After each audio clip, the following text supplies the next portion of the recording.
So today we're going to go over a bunch of differences and similarities between the three different strength training methods, okay? Now I've gone into depth, a little bit more depth for each of these strength training methods in other videos, okay? So I'm just going to hit a couple quick points at the start in order to kind of refresh your memory and again make sure we're all on the same page. And the second part of this video is going to be showing, again, like I said, a bunch of similarities and differences between the methods, and then how you can really start to use them in your own program, okay? So, first, we have the max effort method, okay? So again, just to refresh your memory as to what the max effort method is, it's moving as heavy a weight as you possibly can for a given exercise for that day, okay? Now, between 1 and 3 reps are normally going to be used, and again, for true max effort, the only ways you're really going to be able to do this is for a 1 rep max or performing an overcoming isometric, where you push, pull, or squat against an immovable object and try to put as much force into the bar as you can for a couple seconds, generally between like 5 and 6 or 7 seconds at the most, in which case you can do a couple reps there. It's going to be an undetermined amount of sets. You're just working up to a 1 rep max, the heaviest amount of weight that you can lift for the day, okay? And what that's going to be used for is that's going to be used to develop high force outputs while you're performing a movement at slower speeds, okay? So it's going to be very closely associated with power lifts, Olympic weightlifting. It kind of, as an example, certain strongman events, maybe certain grappling events where you're trying to throw somebody or produce a high amount of force, but while you're moving at slower speeds, okay? Next, we have the dynamic effort method, okay? So the dynamic effort method is performing or using sub-maximal weights, but moving them at maximal speed, okay? So generally, there's a really big range of percentages of your 1 rep max that you can use, between 30 and 80%, but again, this is going to be determined based on the type of lift that you're performing and your experience performing this lift. So for the power lifts, bench, squat, and deadlift, most commonly you're going to be between 50 and 60% of your 1 rep max. If you're performing the Olympic weight lifts, or the Olympic lifts, then it could be between around 70, 75, 80, maybe even 85% of your 1 rep max. And then possibly with your smaller muscle group exercises, like a bench press, you could be getting that maximum power benefit between 30 and 40% of your 1 rep max. Again, this is all going to be determined based on your experience as a lifter as well. The more advanced you are, you might be able to produce a higher power output at a higher percentage of your 1 rep max. Oftentimes, accommodating resistance is going to be added to the bar in the form of either chains or bands to match the strength curve of the athlete and reduce the amount of bar deceleration or at the end of each rep, okay? What this is going to let you do is it's really going to let you develop maximum power, since power is force or the weight that you're moving times velocity, how fast that you're moving it, okay? So this is going to let you develop those high force outputs while you're moving at a faster pace, while you're moving with high velocities. Lastly, there's the repetition effort method, okay? And the repetition effort method is performing a lift or exercise until failure, or at least close to failure, okay? Beginners can use this to basically on all of their lifts, even their big compound lifts, because more reps is going to provide them more skill, which is something that they need to develop when they're first starting out. And then advanced athletes are going to pretty much save this, or might not be using this for their main compound lifts. They definitely still can, but they are going to be using this more for accessory movements, okay? For the main compound lifts, this will be used on if it's anything other than a 1 rep max. Again, then it's going to be started. Even if you're working up to a 3, 4, 5 rep max for the day, it's still technically the repetition effort method, because that max is still going to be a certain percentage of your 1 rep max, not your true 1 rep max like it would be in the maximum effort method, okay? So unless it's the max effort method, it's probably the repetition effort method. Now, a lot of, or this is where athletes and strength and power athletes can really take from the bodybuilding community, because this method is used to really build muscle and build weak points that might be holding your lifts back, okay? So if you're a beginner, you're going to be using it to develop skill by getting more reps and more practice in at your big compound lifts. It's going to be used to develop muscular endurance, okay, so your ability to resist fatigue as you move throughout a set. And it's also going to be used to build muscle, especially if you're doing it for the accessory exercises, which is probably going to be more commonly used for, or more important for, a more advanced lifter, where they're starting to work on their weak points that might be holding their lifts back. So now we're going to go over a couple, again, of the similarities and differences between these methods, really comparing and contrasting them, using my lovely drawn Venn diagram over here. It's a really good thing that I'm not an artist, but it'll get the point across enough for this video. So I'm going to start in the center and then kind of work my way out of this little Venn diagram here. So what I have right there, right in the middle, is ST, right? SC obviously stands for strength training, okay? All of these ways, no matter what method that you're going to choose to use in your program, the idea is going to be to get you stronger in some way, okay? So strength is your ability to produce force, okay? Or your ability to voluntarily produce force, okay? No matter what method or what version, or what method you're going to be using here out of these three, that's still pretty much the end goal, okay? Whether that is through the dynamic effort of producing lots of force quickly, the max effort method, producing a high force slowly, or building muscle with the repetition effort method to support your ability to produce force, or support that endurance aspect, your ability to produce more force over time. All different ways, different means, they're all going to provide a little bit different stimulus and a little bit different road to get there, but they're all different ways that are still trying to get you stronger. So they're all strength training, okay? Now, next, I'm going to move on to some of the similarities between two of the methods and then going from there, okay? So starting with the max effort method and the repetition effort method.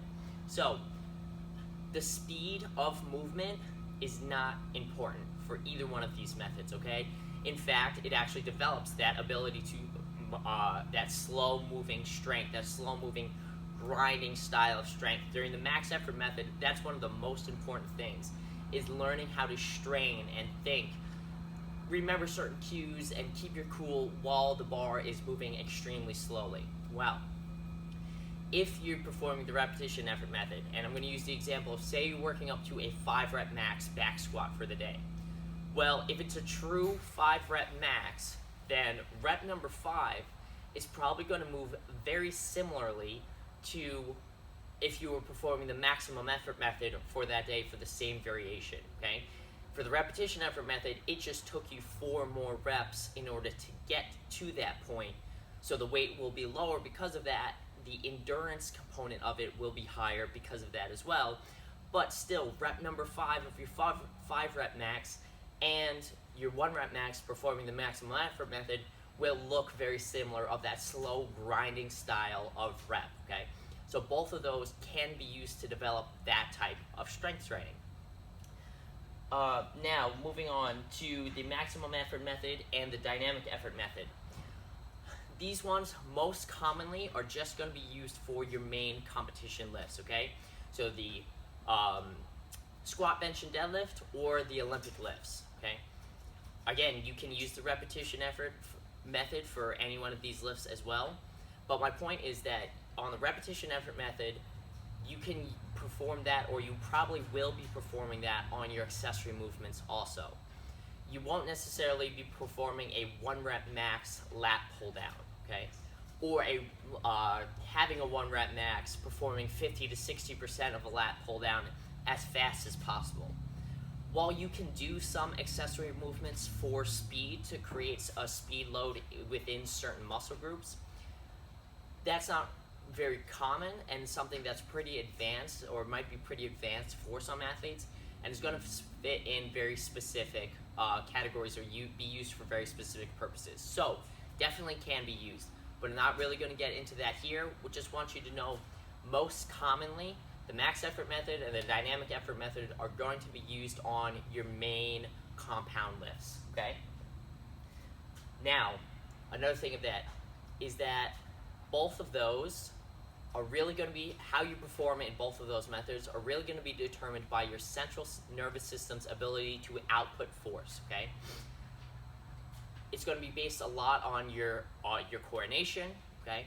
Your ability to fire muscle groups at certain points and to have access to those higher threshold motor units within certain muscle groups in order to have a muscle contract stronger. Again, that's going to be more important, or that's going to be really the limiting factor within these two, and what you're going to be training a lot more is going to be your nervous system's ability to output force, as opposed to the repetition effort method. Again, if it's being used for accessory movements, what it's really going to be limiting is or the strength of that individual muscle group, not necessarily a overall or systemic nervous system's ability to output force, okay? Or since you're going to be performing more reps within the repetition effort method, if you're using it for your compound lifts, it's still going to be more determined by your ability to resist that fatigue as the set goes on, as opposed to how much force can your nervous system output instantaneously, okay? Now, last section here, the similarities between the dynamic effort method and the repetition effort method, okay? A lot of times the dynamic effort method is still going to be performed for multiple reps. Taking a classic West Side example, again, this is really where I learned a lot of these training modalities from, is that their deadlifts or their speed deadlifts are really only performed for one rep. Although as far as I know now, they're starting to experiment with like 5 sets of 5, again, which would also be repetition effort method. They're just performing it dynamically with the intent of moving it as quickly as possible.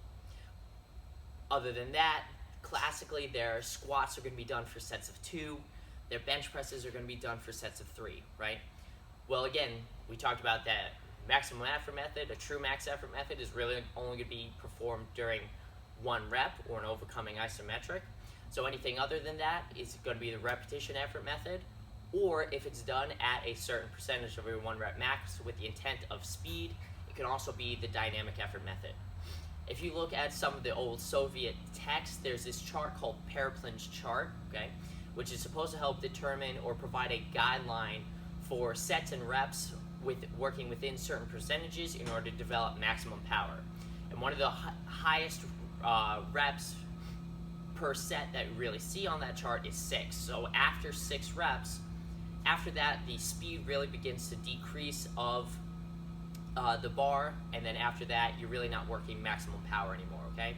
But you could still work, again, depending on the percentages, up to 6 reps and still be working that power aspect depending on the lift that you're doing and depending on the percentage that you're working in, okay? So repetition effort method and dynamic effort method most commonly or very commonly done for multiple reps, okay? Now, the last part about that is the endurance component, okay? So it's pretty clear, and we've talked about how the repetition effort method is resisting that fatigue or developing that strength endurance, your ability to produce force as you go throughout a set, okay? Well, with the dynamic effort method, we're going to use the example of, say you're performing 10 sets of 2 squats, okay? Back squats to box with bands, doesn't matter, whatever version we're going to be performing, okay? Well, normally this dynamic effort method is going to be done with specific rest periods in between, okay? So there's a lot of programs where the dynamic effort method is actually used for sport-specific conditioning. Again, it's not going to be really sport-specific conditioning because you're not performing the exact movements and things that you're going to be doing in your sport if you're performing barbell lifts, again, unless you're a strength athlete, in which case then that would work great. But you can be performing your 10 sets of 2, okay, or 12 sets of 2 with with or on certain rest periods that mimic the energy outputs or energy demands of your sport. Say you're a football player, okay? If you're going to do 10 sets of 2, say that 10 sets of 2 between the setup, the down, and the rack takes you 5-6 seconds. Well, that's around the same time as a pretty average NFL play or a pretty average football play, depending on the level, okay? You can then take 35-40 seconds before you do it again. Well, play clock in the NFL is, again, between 35-40 seconds, so you can see how those would closely mimic the energy system demands of a football game, okay? So it can be, you can perform the dynamic effort method, say on your speed days, to start to introduce sport-specific training to an athlete before you actually start performing sport-specific movements, okay?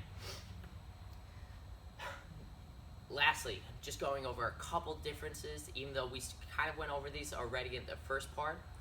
For the max effort method, again, it's heavy weight, performing very heavy.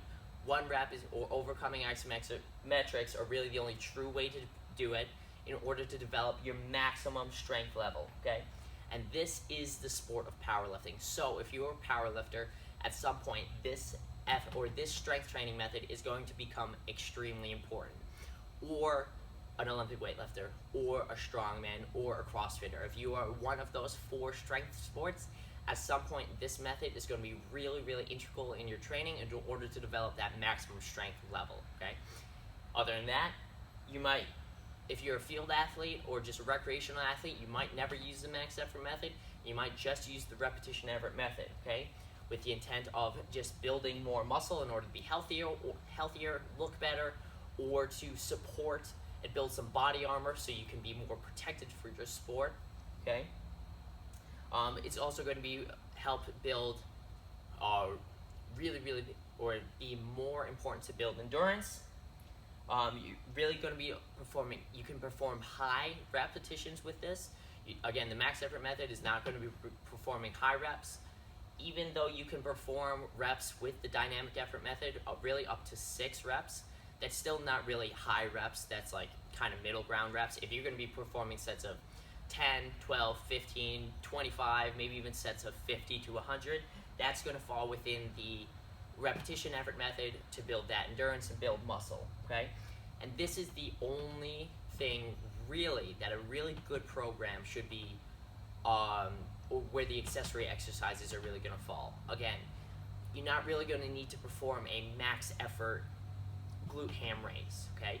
You can perform very heavy glute ham raises of like 3 to maybe 3, 4, 5 reps to still build that hamstring strength, but you're not really going to need to know what your 1 rep max glute ham raise is, okay?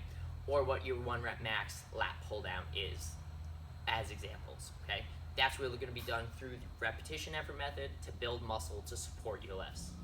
The dynamic effort method is really the only method where the speed of movement matters, okay, in order to develop that maximum power output. If the speed of movement drops, then you're really starting to miss the boat and not really getting after what the purpose is of the dynamic effort method, okay? So again, speed is the most important, and this maximum power is really the most direct quality that we're gonna need in field sports, okay? So again, this is these two are really important for strength sports. Maximum efforts are more specifically important for strength sports like powerlifting, where your whole performance is determined off of the max effort method, okay? But for the dynamic effort method is going to translate a little bit more towards field sports, because most sporting movements don't take enough time for you to actually produce maximum slow moving force, okay? So you're going to need to be able to produce force very quickly, which is mimicked through the dynamic effort method. So now I'm just going to go over a couple different examples of how you would really use each of these 3 strength training methods, 3 different ways that you can actually kind of program and plan out the use of these strength training methods within a week, or so within a microcycle of your program, okay? So if you're going to follow a classic West Side style template, okay? Your first day, so the first day that you work out throughout the week is going to be your max effort lower body training, okay? So you're going to be performing the maximum effort method for your main compound lift, and then you're going to be performing the repetition effort method for all of your supplemental and accessory exercises, okay? Day 2 that you work out throughout the week is going to be the max effort upper body lift, okay? So you're going to do the same thing just for the upper body. You're going to perform the max effort variation for your main movement, and then you're going to be performing the repetition effort method for the supplemental and accessory exercises. Day 3 that you work out throughout the week is going to be the dynamic effort lower body, okay? So your primary movements are going to be done through the dynamic effort training method first, and then after that, just like all the other days, you're going to move on to the repetition effort method after that for your supplemental and accessory, which could be the same as day 1 or totally different exercises depending on how you want to set up your program. And then day 4, the last day you work out throughout the week before you start the cycle back over again, is going to be your dynamic effort upper body training. Again, just like the lower body, you're going to be performing your main compound lifts with the dynamic effort method, and then move on to the repetition effort method for your supplemental and accessory lifts, okay? That's going to be very commonly used for strength sport athletes, for powerlifters, maybe for people who are starting to become a little bit more advanced in their weightlifting, for recreational athletes who are just trying to, or for recreational athletes who are just trying to be strong, general population people who just want to try it out. That's how you would set up a West Side style type template and start to plug and play those strength training methods in there. Our next example is just going to be for a beginner athlete, okay? Commonly, here at Comm Training Systems, our beginner athletes are going to be working out between 2 or 3 days every week, and they're really just going to be using the repetition effort method on their main movements and on their accessory movements, okay? Any sort of dynamic effort work, they're not going to really be performing their main lifts dynamically. They're going to be performing like sprinting, jumping, throwing, med ball throw exercises. That's going to be sled pushes, types of things like that require a little bit lower levels of skill. Those are going to be where their dynamic effort training really comes into play. So mostly their weight training is going to be through the repetition effort method, unless we start to, or we're learning the athlete and start to call audibles as we go. But that's kind of really going to be the base of the program, is the repetition effort method for their weight training, and then the dynamic effort method is really going to be used just for their sprinting, jumping, throwing, things like that, okay? Next, so this is going to be for an athlete who's starting to become maybe a little bit more intermediate, maybe some of our college athletes as they start to develop or start to weight train or have some more experience with their weight training. A lot of our college athletes are going to be coming into a 4 or 5 times a week. So I'm going to show you the 5 times a week kind of program template. So day 1, again, they could either be performing their maximum effort method or the repetition effort method, depending on the kind of level they're at for their main movements, and then they are going to move on to the repetition effort method for their supplemental and accessory, just like they were doing on the West Side template. However, again, we're not going to necessarily use the maximum effort method. That's going to be determined a lot on the athlete and what we think is best for that athlete. Next, on day 2 is an upper body day. Same thing, either the max effort or repetition effort method for their main movements, and then they're going to move on to the repetition effort method for their supplemental and accessory movements. Now, day 3, this is something that Rick commonly uses, called a movement day, okay?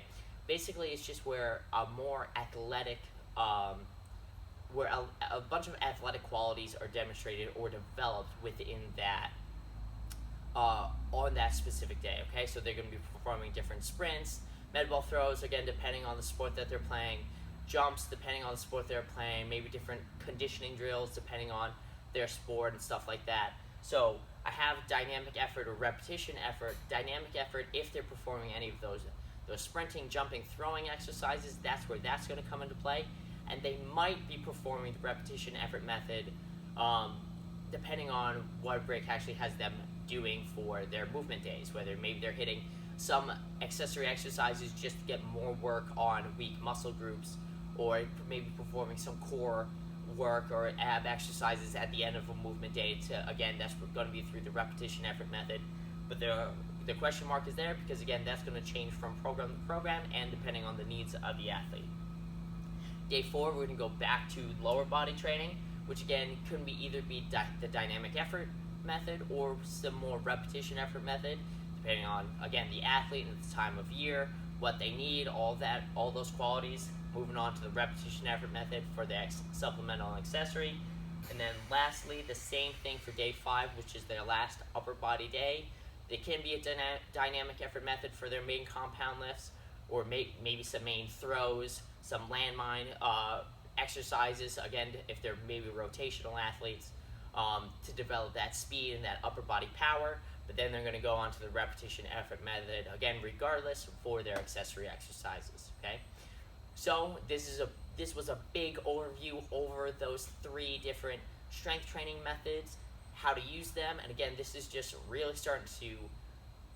the beginning of starting to help your guys' understanding over these 3 strength training methods. The best way to really get a firm grasp on where the benefits of all 3 of these methods and where to use them in your own program is to try them out. So have fun, get in the gym, and go lift some shit.